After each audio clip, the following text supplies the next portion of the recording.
So guys, if you have a ceiling light like these LEDs and it's time to replace the bulb or whatever you want to do, you might wonder, how can I actually get it out? Because if you try from this side, obviously nothing happens, and you can try to move this in all the places, but the way how all of these LED lights come off is you just need to pull it down and it will go like harsh, and you will see that there are some clips inside, right? But you don't need to be afraid to break something. You just pull it out and there we go. See, these ones are fixating it in the ceiling.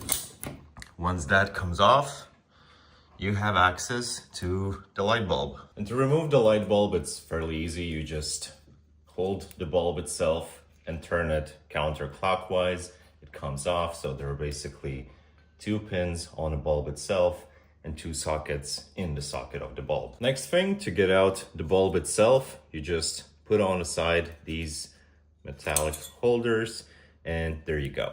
If you're curious on which bulb should you buy as a replacement, you'll find all the information on the side of it. When you have a new bulb and you want to just put it back, throw it inside, make sure to move all these holders to the side so the bulb is fixated now. Put it in the socket. You will notice where it should go, like this. Turn it clockwise. You might want to hold the bulb a bit, and then just move these springs up and do the same on the other side. And there you go. You have replaced your LED ceiling light.